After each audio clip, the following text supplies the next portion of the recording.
येषां मलं शरीरस्य च वैद्यकेन योपाकरोतं प्रवरं मुनीनां पतञ्जलिं प्राञ्जलिरानतोऽस्मि।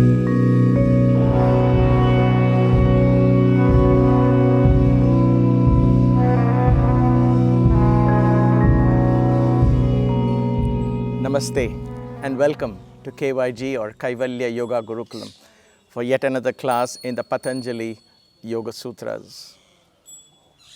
In this class we shall learn a little more about this concept of Vairagya or non-attachment as defined by Patanjali. I teach this beautiful sutra from the premises of yet another ancient, beautiful and powerful portal of the Shiva consciousness.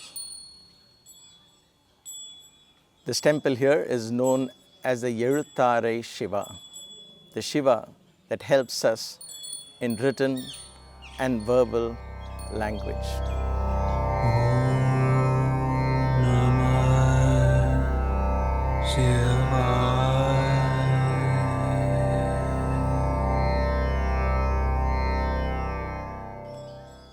More of this temple in another video. This sutra that Patanjali shares with us goes like this. Tatparaṃ puraṣakhyāterguṇavaitṛṣṇyam. Tatparaṃ puraṣakhyāterguṇavaitṛṣṇyam. Let us first analyze the word by word meaning and then understand the general purport of this very powerful sutra. Tatparaṃ,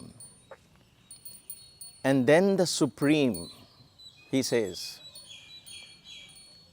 In the previous sutra, he introduced us, he defined what Vairagya is. Now he says, and this is the supreme. What is supreme? Another Vairagya, another form of Vairagya, which is the supreme Vairagya. Tatparaṃ. Tat means this, referring to this verse. Param means supreme. What is it?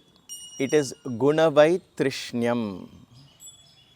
Guṇavaitṛṣṇyam, towards the end of the phrase, guṇavaitṛṣṇyam. Vaitṛṣṇyam is the same as we came across in the previous sutra, vitrishna. Vaitṛṣṇa, vitrishna. Vaitṛṣṇyam means no trishna, no desire, a cessation of all thirsts, no repulsion, no attraction. So that is Vaitṛṣṇyam. And we'll come to that. He says this guṇavaitṛṣṇyam, and guna means qualities, the fundamental qualities of creation. Let's hold on to that thought there. Purusakhyāte. Purusha is the supreme essence, if you will, the state of oneness. Khyāte is the knowledge. Khyāta is knowledge.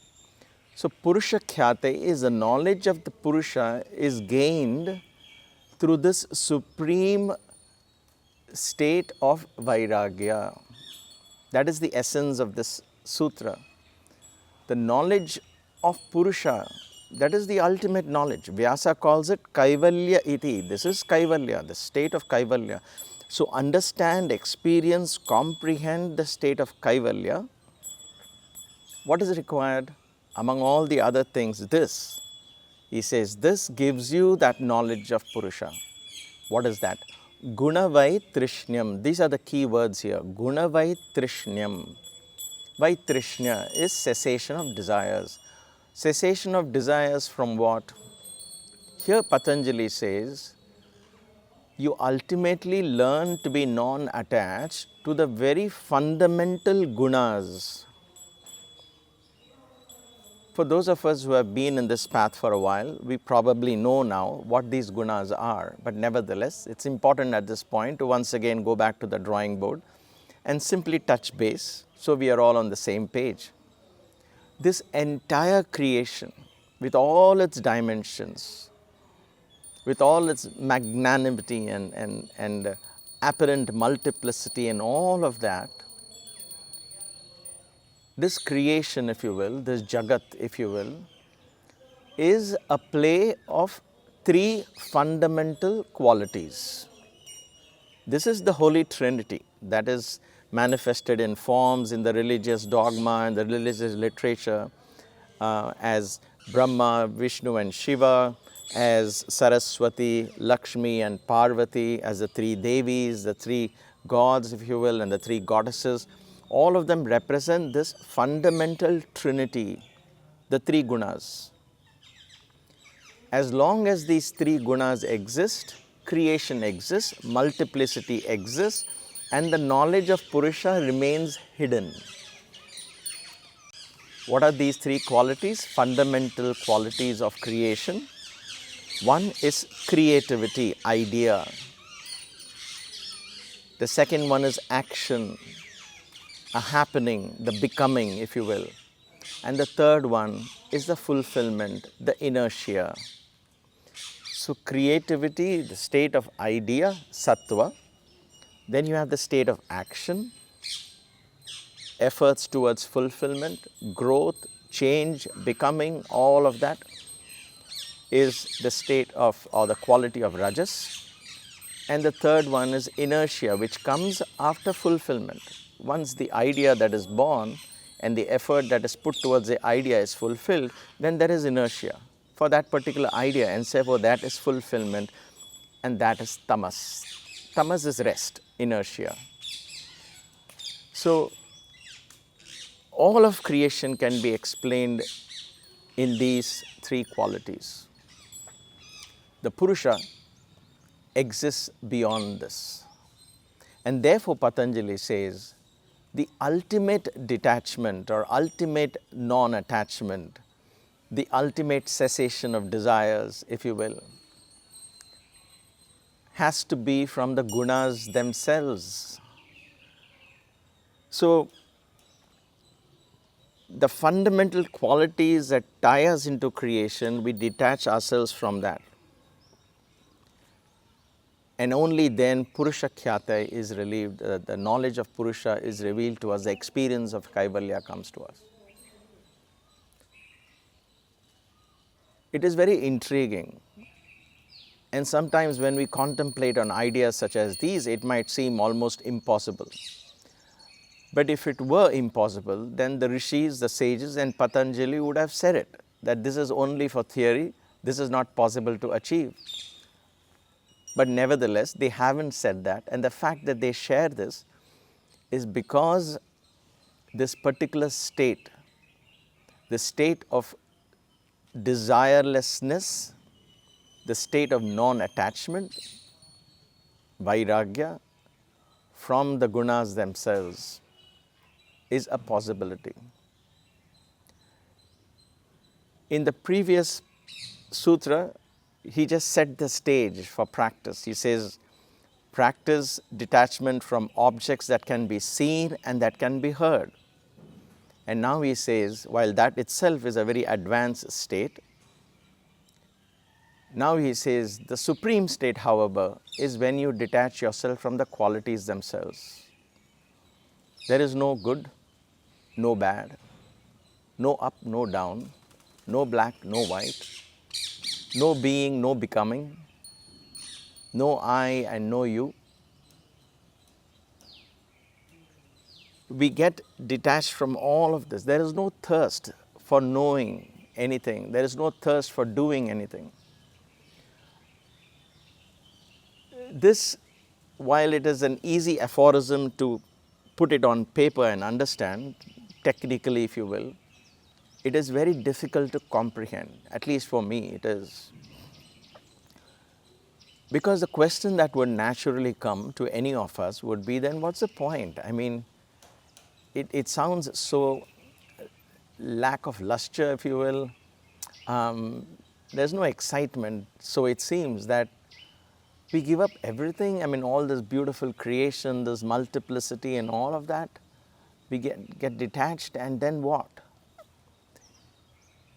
The reason why we may get such a thought when we sit and contemplate on this, as I did again many moons ago, is because we haven't tasted what it truly means to be free, to be liberated from the clutches of these qualities, if you will.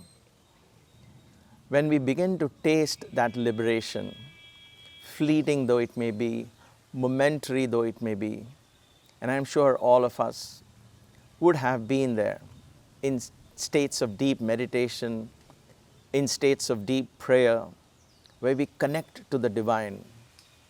There are moments, I'm sure you know it in your heart, there are moments where you feel a sense of incredible peace. Even the I vanishes, only peace remains.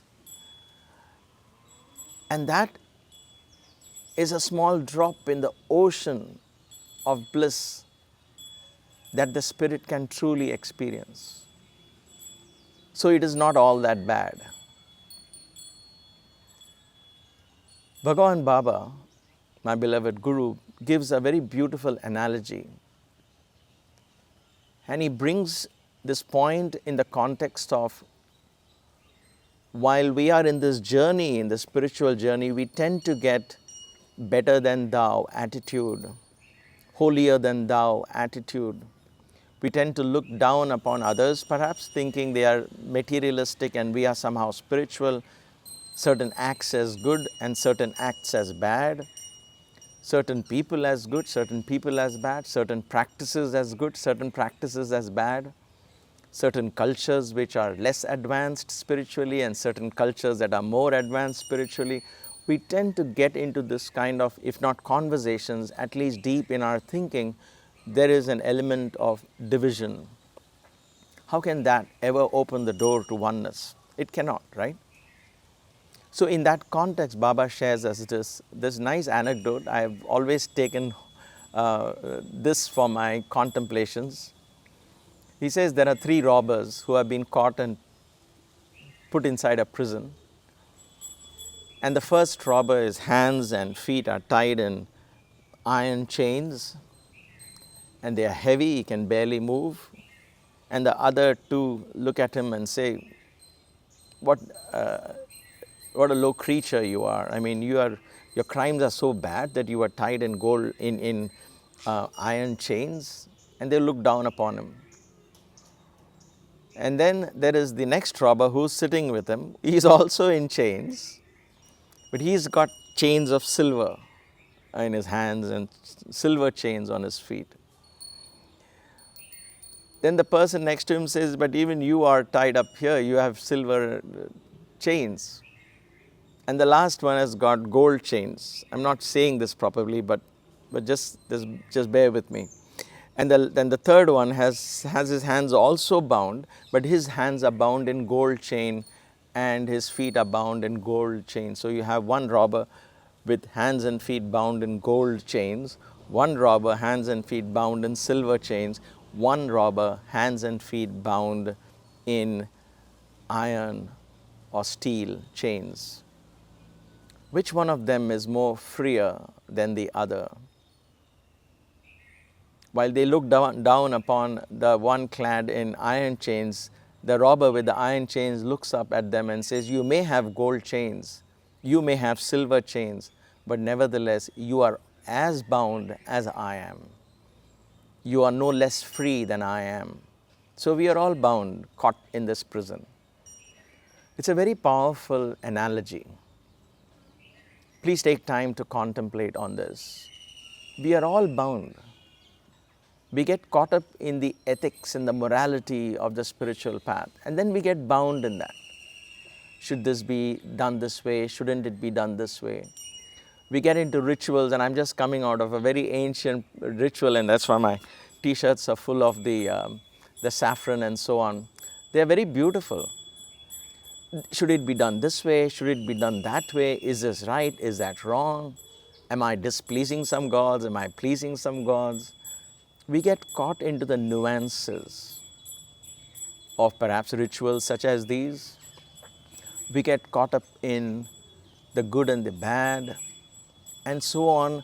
We are either wearing iron chains or we are wearing gold chains. In that context, in this pure state of oneness, there is really no difference between a theist and an atheist. A theist who believes in a God out there, who might get angry and punish when there is a volcano eruption or a storm, God is angry, and when there are lotuses and lilies blooming in a pond, when everything is wonderful, we say God is happy. He is neither angry nor happy. So all these differences in our thoughts, all this apparent multiplicity, all of these have to be sacrificed. We have to get detached from all of these. There is really no good. There is really no bad, essentially good or essentially bad. Good and bad are qualities that we ascribe to actions, to people, and so on. But the ultimate state of the spirit rises above all of these. There is another story from the Bible that touches me a lot, and that is when Jesus first goes to the hut or the house of a tax collector who became Saint Matthew's later on. The other disciples who are following him are they are shocked. They're like, how dare he go into that house of that villain, of that sinner, a tax collector? But from where Jesus came, that consciousness, there is no sinner and there is no saint. There is just is. That is the beauty of that level of consciousness. We might see Baba, as I saw him many years, he spoke to people who were quote unquote politicians with good reputation, politicians with bad reputation. But that good and bad were the way we saw them. What he saw was something very different. I cannot say what he saw, but I do believe in my heart that from where he came, there was no sinner, there was no saint. There was just the is. He saw himself. I am but a reflection, he said, of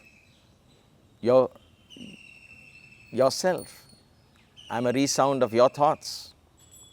I am a reaction of your karma. I am but a reflection, a reaction, and a resound. That was his identity. Everywhere he saw was himself. And thus, avatars like him, teachers like him, Satgurus, the teachers of truth like them, have really no distinction between good and bad, east and west, no differences. There is only one religion he used to teach us, the religion of love. That's it. There is only one caste, the caste of humanity. There is only one language, language of the heart. There is only one God, and He is omnipresent. That state of oneness, to realize that state of oneness, to tread that path of oneness, while it's not easy, it's not impossible, but that can be achieved when we give up attachment to the gunas. I'll end this with a small experience of mine. I've shared this in other contexts before, but it comes to my mind right now because it gives an idea of what the ultimate state is. Remember, when we describe the ultimate state, which we call God, God is, and then we say God is love, or God is omniscient, or God is omnipotent. All these adjectives that we apply to God are our definitions of God, our limited understanding of God, because we are seeing God through the prism through the prism of gunas. We see God through the qualities, but God is above that. So when Baba asked me once to define God, I immediately jumped and said, God is love. He nodded and he said, what else? I said, God is omniscient, omnipotent, omnipresent. We are always quick with answers, right? I wanted to be smart. And then he looked and he said, When you are describing God, are you thinking of words to describe Him, or are you thinking of God? I paused, I was struck. Then he said, sit down, shut your monkey mind, open your heart. And I sat down at his feet. He pressed me down, put his hand over my head, pushed me down. He said, now think. I don't know if it was the magic of his hand over my head or what, I don't know, but I calmed down. And then with a blank mind, I simply said, because I was going to complete a statement, I said, God is waiting for the description of God to come out.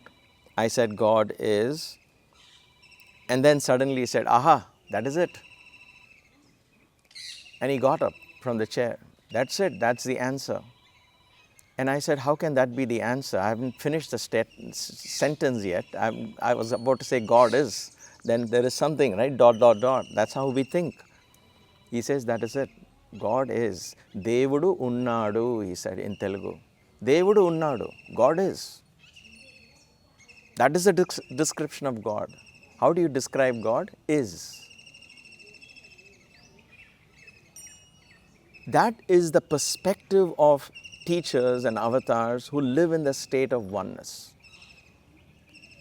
All of us who begin to describe God, we begin to describe qualities, we begin to describe the spiritual experiences, we have lost contact with that puruṣakhyāte, the knowledge of the Purusha. Now we are seeking it, we are seeing it, we are perceiving it through the prism of these three gunas, good, bad and ugly, if you will. And therefore Patanjali teaches us this very powerful sutra, which will take a while to digest. So don't get discouraged.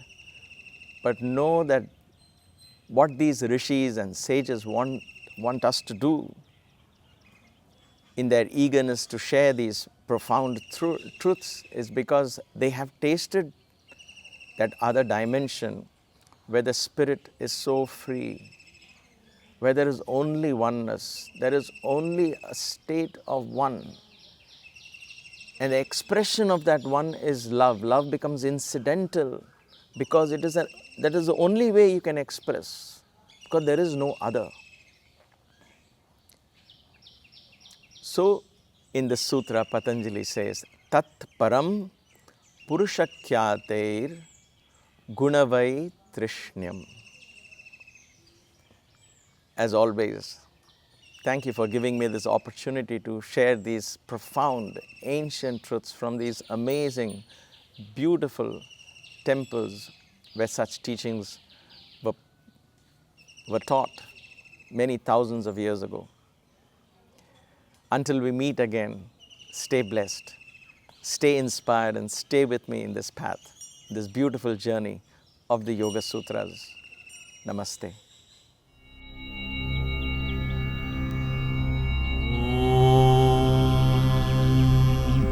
क्लीं कैवल्य